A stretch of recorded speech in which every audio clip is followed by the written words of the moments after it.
तो ये कल का फैसला क्या मकाफाते अमल है या कुछ और है? फैसल कोई मुकाफाती अमल भी होता है यकीनन, लेकिन उसके साथ साथ कुछ फैक्ट्स भी हैं। और फैक्ट्स ये हैं कि ये जो जज बशीर हैं, उन्होंने मियां नवाज साहब के फैसले में लिखा था कोई करप्शन और करप्ट प्रैक्टिसेस का कोई इल्जाम जो है वो ना मियां नवाज साहब पे था ना वो साबित हुआ। इमरान खान के केस में जो है उन्होंने कहा कि करप्ट प्रैक्टिसेस साबित भी हुई हैं, इल्जामात हीरो की लेन देन के भी मौजूद है और इसलिए उनको सजा हुई है। तो ये मुकाफाती अमल के साथ साथ हकाइक भी हैं जो कौम के सामने आए हैं। इसका मतलब है कि ये फैसला दुरुस्त है, वो फैसला गलत था, वो किसी दबाव में था। उसके अंदर अगर देखिए गुजारिश ये है कि हमने तो जज बशीर साहब को उनकी जो है वो शराफत का, उनके नेक नियत होने का, उनके दयानतदार होने की कस्में हमने तो नहीं खाई थी, पीटीआई वाले खाया करते थे। और उनके जो करीब सहाफी हैं वो खाया करते थे।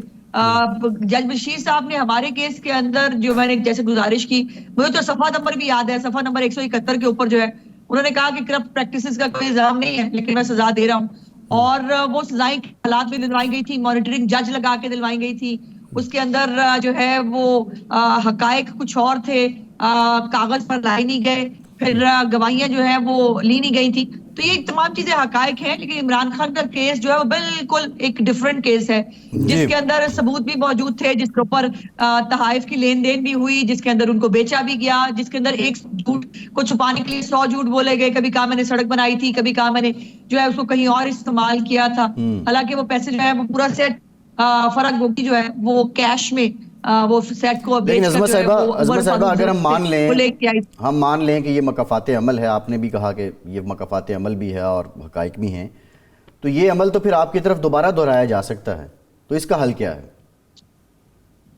नहीं देखिए, अगर तो ये फिर मैं वही गुजारिश करूंगी कि मियां नवाज शरीफ साहब के केसेस को बिल्कुल इमरान खान के केसेस के साथ प्लीज मिक्स मत करिए। एप्पल और ऑरेंजेस का तकाबुल नहीं होता। एप्पल्स के साथ उनका तकाबुल जायजा लिया जा सकता है, ऑरेंजेस को ऑरेंजेस के साथ। मियां नवाज शरीफ साहब के जो है केसेस के अंदर वो बनाए गए थे, वो कंकॉक्टेड केसेस थे। उन केसेस का एक मतमा नजर था कि मियां नवाज शरीफ साहब को साइडलाइन करना है ताकि इमरान खान को लाया जा सके। अब ये जो का केस है ये उसके दौरे हुकूमत का केस है।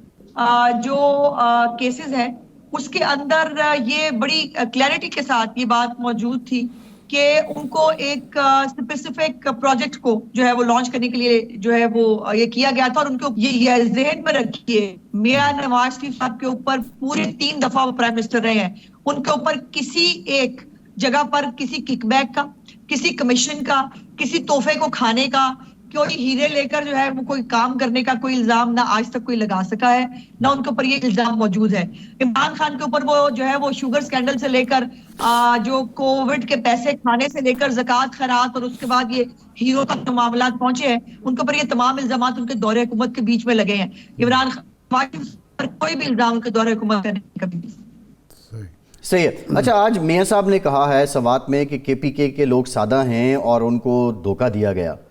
इससे पहले उन्होंने ये कहा कि केपीके के लोगों को बेवकूफ़ बनाया गया और उस पर ज़ाहिर है खासा प्रोपेगेंडा भी हुआ।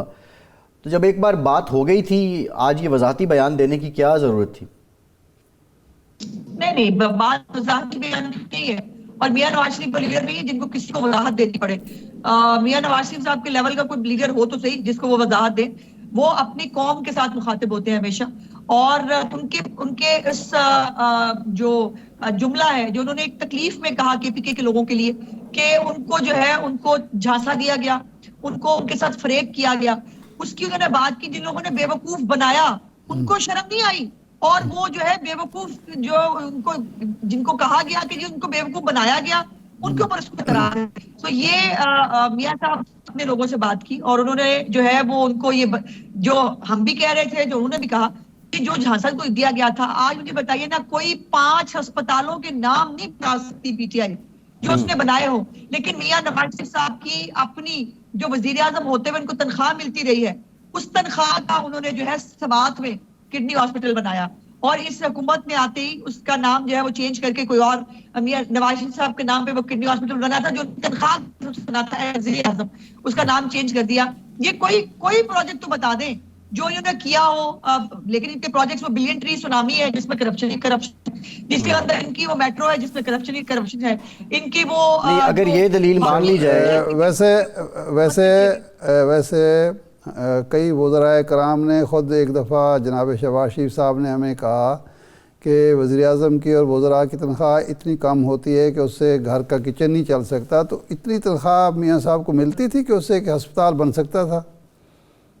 जी, मैं आरिफ साहब, मैं 5 साल की बात करी हूँ जनाब, और ये इसका इस सवाल का जवाब जो है वो कौमी असम्बली में भी, सेनेट ऑफ पाकिस्तान में भी जो है वो बाकायदा पूछा गया था क्वेश्चन आवर के अंदर, और उसका हुकूमत ने जवाब दिया था, इमरान खान की हुकूमत ने, हमारी हुकूमत ने नहीं, कि उनकी 5 साल की जो तनख्वाह है वो तमाम तनख्वाह जो है वो किडनी हॉस्पिटल के लिए, सवात के लिए जाती थी, और उनके जो है वो उसके साथ, और फिर उन्होंने जो जाती तौर पर भी करते हैं, मैं ना खुद वो उसकी तशहीर करते हैं ना मैं उसकी बात करना चाहती हूँ, क्योंकि वो खुद उसका जो है वो इज़हार नहीं करते। नहीं, इसमें उनके कोई जो यहाँ पर लाहौर में चैरिटी के अस्पताल और प्रोग्राम्स हैं, उन्होंने कभी उसका जिक्र नहीं किया। नहीं, इसमें कोई शक नहीं, शरीफ खानदान चैरिटी करता है, ये कोई कंट्रीब्यूशन की शायद बात कर रही है। अच्छा, गुजारिश ये है कि ये जो 13 में तो उनको बेवकूफ़ बनाया गया, 18 में KP के अवाम ने पहले से ज़्यादा सीटें दे दी, पहले से बड़ा मैंडेट दे दिया, तो KP के अवाम दूसरी दफ़ा बेवकूफ़ बन गए। और इसमें एक बात ऐड अगर कर लें तो क्या सिंध के लोग जो हैं,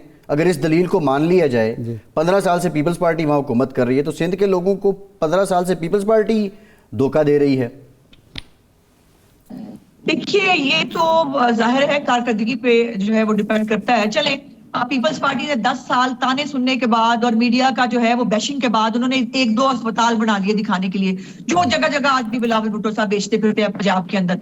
10 साल की बैशिंग के बाद उन्होंने 1 अस्पताल 2 बना लिए थे। ये तो वो भी नहीं कर सके। इनके जो सरकारी अस्पताल थे, वो यूब जो है वो कॉम्प्लेक्स हो, वो बाकी खैबर टीचिंग हॉस्पिटल हो, इनका वो हालत तो देखे वहां क्या है। आज तक वहां पर बुनियादी जरूरियात ये नहीं दे सके। और जहांजेब बरकी साहब जो इमरान खान साहब के कजन है, बाकायदा अमेरिका से वो बुलाए जाते थे, वो TADA लेते थे अमेरिका से जो है वो आने का, उनको फर्स्ट क्लास का टिकट मिलता था KPK के खजाने से, और वो यहाँ पर आकर वो इस्लाहात के लिए आए थे, और वो क्या इस्लाहात हुई है ये पूरी KPK की जो है वो आवाम जानती है। लेकिन ये बात तो अपनी जगह पर दुरुस्त है, ये बात ज़हन में रखनी चाहिए कि जो नौशरवान बरकी, अज़मा साहिबा नौशरवान बरकी नाम था उनका। अगर इमरान खान को KPK के अंदर बिठाकर जो है वो अगर सीटें जितवाई न जाती तो फिर वो प्राइम मिनिस्टर तो ना बनता। तो प्रोजेक्ट इमरान खान को जो है वो कामयाब करने के लिए KPK के अंदर जो है वो सीटें दिलवानी जरूरी थी, और वो दिलवाई। सही है। अच्छा, इस वक्त दहशतगर्दी की एक नई लहर आई है, और बिलावल साहब ये कह रहे हैं कि जनाब हमें तो हम निशाना बन रहे हैं, हमारी पार्टी निशाना बन रही है।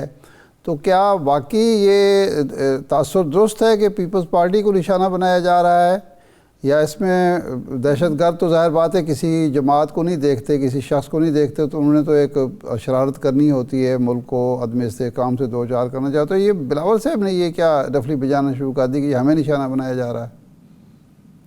बिलावल साहब के पास जो है मजलूमियत कार्ड, महरूमियत कार्ड, शहीदों का कार्ड, इसके अलावा उनके पास है कुछ नहीं ना जी बात करने के लिए।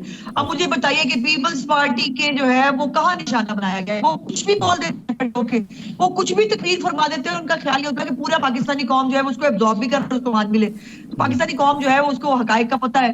पीपल्स पार्टी जो फुल फ्लेज इलेक्शन कैंपेन कर रही है, बल्कि जो है वो हमसे पहले की कर रही है। PMLN ने तो अपनी जो एक्टिव इलेक्शन कैंपेन है वो बाद में ज्वाइन की है। पीपल्स पार्टी बहुत पहले से कर रही है, उनको बाकायदा तौर पर पूरी तरह फैसिलिटेट किया जा रहा है पंजाब के अंदर। वो बाकायदा तौर पर उनको सपोर्ट 1 to 7 के अंदर भी सपोर्ट किया जा रहा है उनको।